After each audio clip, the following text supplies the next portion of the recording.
Hello everyone, this is MMA Interesting Prospects podcast. Today our guest is David Martinez, who will be fighting against Harry Webb on Eternal MMA 87 for a promotional lightweight title. Hello David, how are you? Fantastic, man. Thank you for having me on. Thanks for taking the invitation, especially a few days before this kind of fight, because it's probably two best lightweights in this region, in the let's say Australia and New Zealand part of the world. So if you can tell me, how do you feel before the bout, and what do you think about the opponent that you've got? Oh, about the upcoming fight, man. I'm keen as I said it before ages ago, but uh, I'm always sniffing around the eternal lightweight title. I'm always in the picture, always in the conversation, and so here I am going for it again. And on topology, it's the fight in the like region. It's you are number 3 and he's number 5 in the lightweights rankings. But I believe it can be like easily number 1 and number 2. To be honest. Yeah, yeah. I don't know how topology works exactly. They have some sort of algorithm that sorts it out. Regionally speaking, it's probably not the most accurate uh, thing to be following. Yes, that's right. Actually, I also didn't get this kind of algorithm that even Jack Becker is, I believe, number 1, and you won against him last year. So it's you should be definitely over him in the ranking. Yes, yeah. So I'm not sure how that works, man. And it factors in like who you fought and everything, but like it then starts to get real weird when you fight. Like, say if you fought in a different weight class, but then suddenly all your previous fights help you get up higher in the next weight class ranking and type thing, which is weird. But like I don't know. I suppose you can't have someone there manually handling it all, or for each individual region. That would just be ridiculous. Yes, that's right. And actually, of course, the Eternal MMA, it's a very big organization. But to be honest, I think that this fight can easily be in the UFC, which will happen in Perth in the like same time almost. Yes, yeah. It's funny enough. Like I feel like this fight could be put on to the Perth card in the UFC, and that would be pretty spectacular. But no, I think it's one of the best some fights you can put on in like the Australian region. And I think that it's on the paper, it's like prospect against a little bit of veteran fight because you have like 18 fights. But I think that the best days are ahead of you. That you still will have a few very, very good years in MMA, and of course the experience can help you because you fought against really who is who in the regional MMA. And Harry Webb is like a very dangerous prospect, but of course he's like four fights in his pro MMA career. So I believe that the experience that you've got really can help you in this fight. Yes, I do believe experience will play a role and definitely help. Like it's definitely in my favor. But yeah. As for as for my career and everything, like as a pro, man, I'm just getting started. Like I'm only just getting into things now, man. Like it may seem like I've been around for a while, had a lot of fights, but no, I'm only getting started. And after this fight, do you think that next would be a title defense, or do you hope that after like a very good win in this fight, you can get you can like find a way to get to the UFC? Bro, if the opportunities pop up, I will be taking them. But uh, nonetheless, I don't see. I always have a habit of not looking beyond my next fight.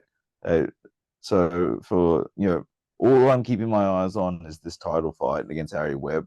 I don't care about like a title defense or an opportunity at the moment. Like all that matters right now is that fight in front of me. We'll worry about what happens afterwards when we get there. And actually, I'm a big fan of your style because you are a good striker. You know when to take people down, but you are not a guy who is like holding an opponent for like 2 minutes and do nothing. But you always like try to find a good punches. You are going for submissions. So I think that this is an exciting style. And even in your last fight, it was against Wes Capper. I believe that he dropped you in one round, but you still were able to win this round, and it was like for almost 4 minutes, like a very, very dominant one. So it was super impressive. Yes, yeah. Well, my striking has definitely progressed under Ryan Doyle, man. And like over the years, we've sort of worked together, built a bond, and like he's really been able to capitalize on the fact that I am a grappler, and he hasn't tried to like turn me into a striker or into a Muay Thai fighter or anything of that nature. But he's built into me tools that I can use, uh, uh, like in conjunction with my grappling, and it just it's proving quite effective. Yes, but even watching your previous fights and the fights that we've got right now, I think that the progress can be like easily seen in your fights. So it's like it means that you are a like good learner and you have also a very good coaches. Yes, yeah. Well, I definitely have a good team around me, man, and I've been very fortunate, like to train at some, with some top guys. I went down freestyle, trained with Volkanovski and the boys down there, under Joe Lopez and that. And I also, was fortunate enough to be training regularly at Team Compton's training center, along with Don Marfan and Big Train Tom Nolan, who's on the UFC card, by the way. Uh, as well as having Stephen Elliott give me advice as well. Uh, got my team home at Ignite, my boys up at the Vice Train Center with Doyle, and uh, as well as my boys at Tribal that I see in Spa with very often. And I'm just got a whole bunch of good guys around me that I get regular work with, man. Like, uh, yes, I do sort of look into things and try to see like, oh, where can I get better and all that. But I'm really just a product of the people around me. And about your background, because you are right now a BJJ black belt, but of course you have a very good wrestling. And did you have any like background or experience in like only wrestling, or did you start wrestle when you train MMA? I started wrestling when I got into MMA, man. Like I I did have a bit of a knack for it to begin with, so hence why it's become such a predominant part of my style. But yeah, when I got started, like everything I did was based around like I want to be an MMA fighter. I didn't get into boxing, wrestling, or jiu-jitsu or anything like that separately, and then branch over to MMA. I started out wanting to be an MMA fighter, and it's been that way since. And what was the like initial reason for you to start MMA training? Well, for me, man, like I got into the sport originally because I watched this movie, Never Back Down, and I was like, "Oh, this looks like fun." But at the time, I was living out in the Northern Territory, so I had the interest, but just never had an opportunity to actually like try. I had nothing out there. There was no gyms, no training, nothing. I came across, and I was like, you know what? I'm gonna book myself a fight. I went down, as you can imagine, how a guy goes with no training and no experience, like didn't end so well, but I was hooked on it. And about maybe 6 or so months later, I found a gym, started training, and the rest was history, man. Like here we are, about freaking 12 years later, and I'm fighting for the eternal lightweight title for the third time. Yeah, but it also what is quite crazy about your experience that in your I believe third or fourth fight you defeated Mike Wilkinson who had a UFC experience. So it just shows everybody how much experienced fighter you are right now. That it's not just that you have 18 pro fights, but also the level of fighters that you faced. Yes, yeah, yeah. I've fought like the who's who of the Australian scene in at least at lightweight, it seems. And you look at the Tapology rankings, and it's like, oh yeah, I fought that guy, that guy, that guy, and that guy. It's pretty funny doing that, actually. Yes, I in remember the one time. Oh, sorry, bro. Look, I no, no, remember no, no. one time Eternal, like did an event, and it had a bunch of lightweight fights on it. Uh, and so the poster was just covered in lightweight fights, and I'm like looking at, huh, I've literally fought every one of these guys. Yes, It was so funny. probably in a like year or even not even a year, you will fight everybody from 1 to 15. Yeah, yeah, man. I mean, if you line up the top 12, I'll fight one a month. And last year you also got one fight in Brave. And was it a one fight deal for you, or do you have a like longer contract? Oh, the Brave fight? Yes. No, no, there was no sort of like a fight deal or anything. That was sort of like a one off. And would you be interested in going to different promotions, like fighting for Eternal, but in the like meantime going to other promotions, maybe like to the different part of the world? I don't mind fighting on different promotions, like when it comes to international, because like an international opportunity, if the money's good, then why not? Like you get to experience another country and you get a fight and you get paid for it, which Brave paid me significantly, and it it just really helps when you're a fighter and you don't make a whole lot, or like you have to keep yourself so busy between working and training just to make ends meet. It, type thing. When you're offered a decent amount of money for a fight, like I'd say you'd be wrong not to take it. Yes, especially that in the different part of the world. So of course there are like different styles of fighting. So it also give you additional experience. Yeah, well, the big thing is like the experience of traveling as well, like because that Brave fight was literally the first time I've ever left the country. Uh, so this was the first time I got to experience being in a different country, and I'm like, I had a fantastic time. They flew us out about a week ahead of schedule, so I had a whole week of like checking out this place, and then still having my fight on the weekend, and then come home, and I was like, man, it was like such a fantastic experience. So maybe when you will get to the UFC, you will be the kind of international fighter that you can fight in like Brazil, Europe, US.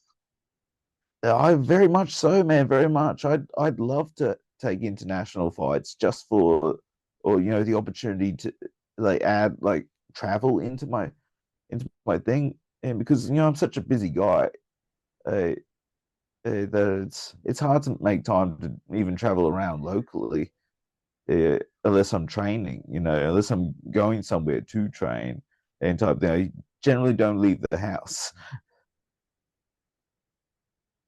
And getting back to your fight against Harry Webb, because you fought against who is who in the lightweight division. Uh, how do you rate him as the fighter? So do you think that he will be a toughest challenge for you, or that you fought against like a few other better guys than him? In all honesty, man, like I think it's good to have the mindset that your next fight is always going to be your toughest fight. I don't think there's anything about Harry that makes him like an easy fight for me.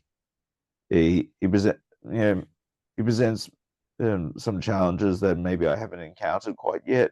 But at the same time, he overall I view him as untested, simply because he's only had 4 pro fights.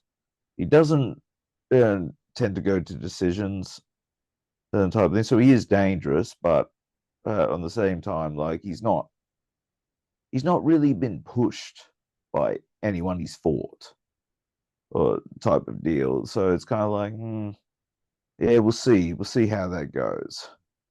I, but again, he's dangerous. It's a fight. Anything can happen. So you know, I'm just prepared to take it as it comes and freaking and look to like deliver on my game plan, just work him over.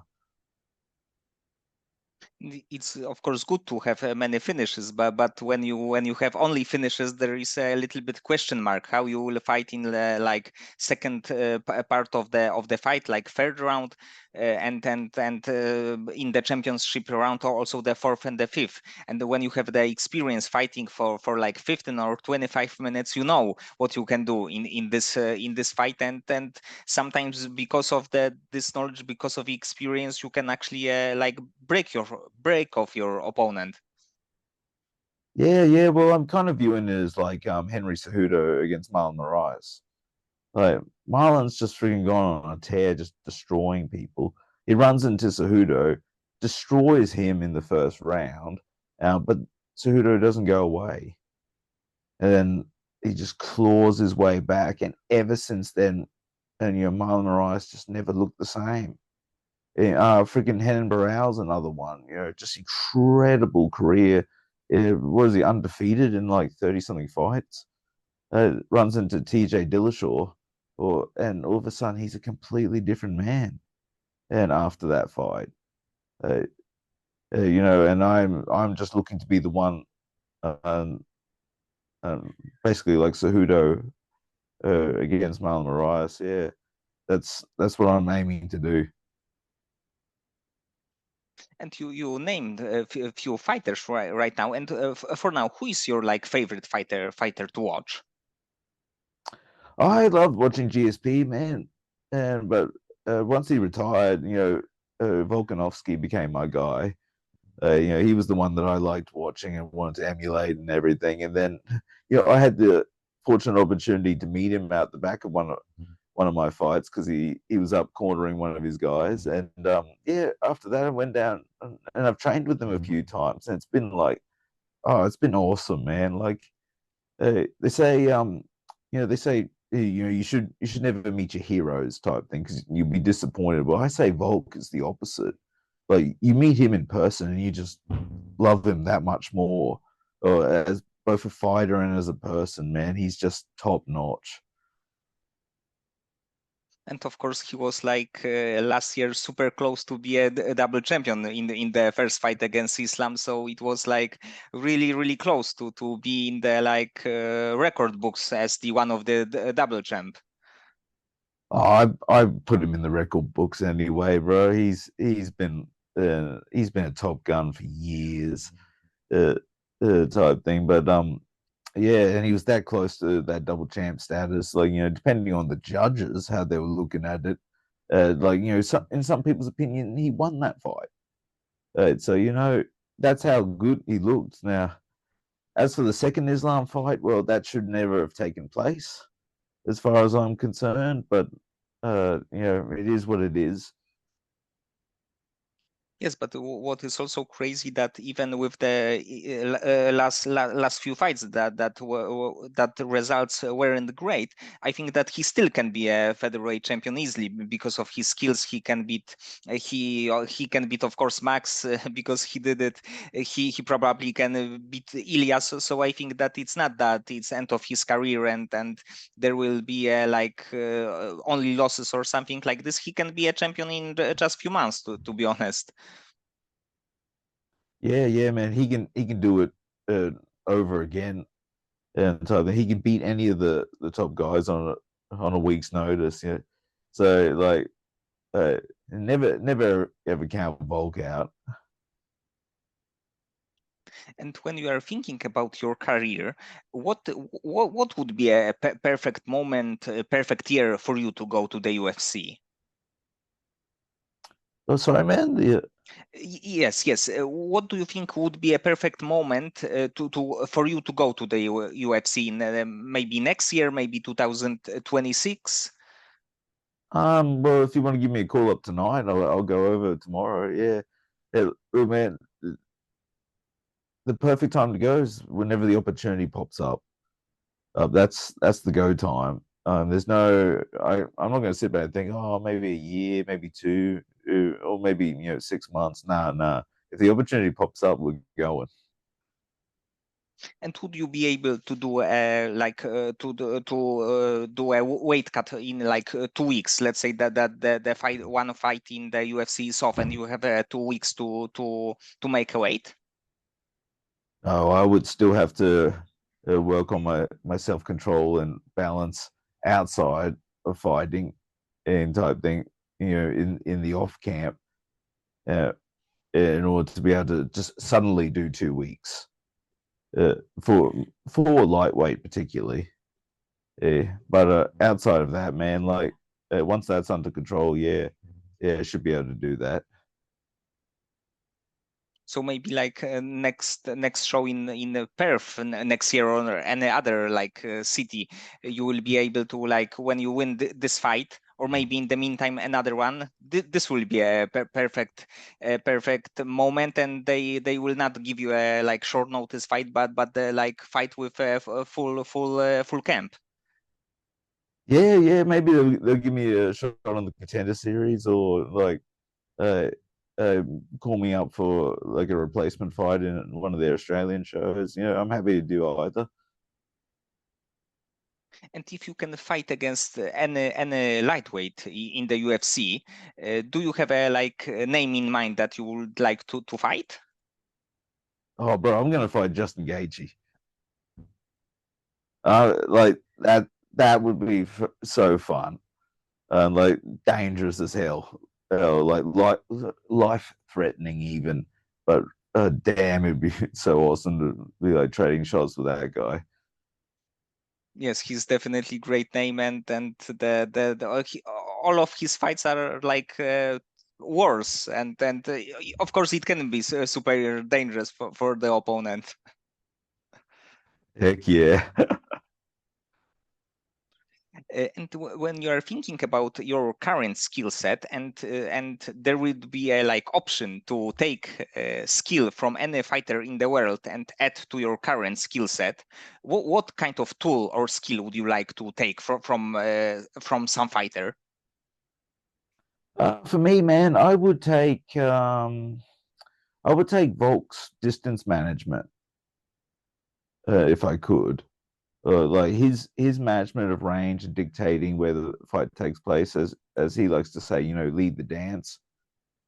And like, yeah, that would be a skill that I would take in an instant if I could. Uh, I've tried various methods to like develop it within myself, but it just doesn't come out quite the same as what he's able to do. Yeah. But it you know, in trying, it has produced, you know, some results in myself, I feel. Yes, and he was perfect in doing this, definitely. And there will be, of course, the UFC 305. It will be Israel Adesanya against Dricus du Plessis. And what do you think about this fight, and like overall the fight card? Maybe you have like some favorites in this night. If you can tell me who would you pick in the main event, especially.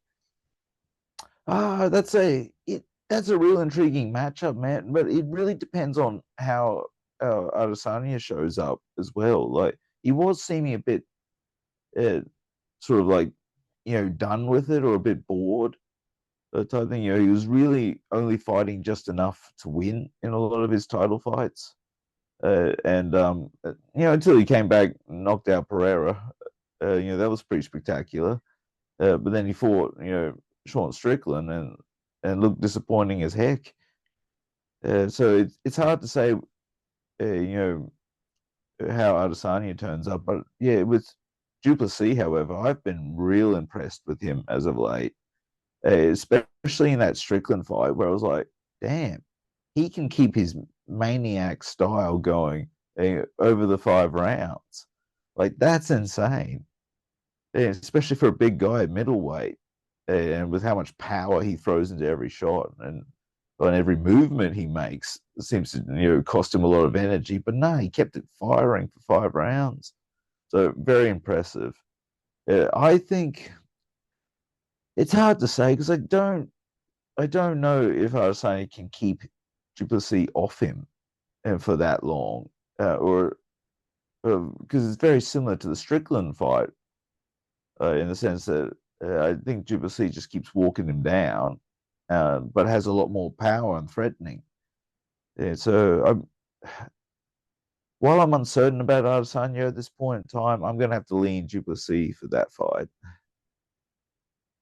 And actually, he's one of the fighters that finish almost all of his wins, except the Strickland and one more. I think that it was Brad Tavares, and except that he defeated like submit or knockout everybody, and he still was able to fight for like 20 minutes, 25-minute fight.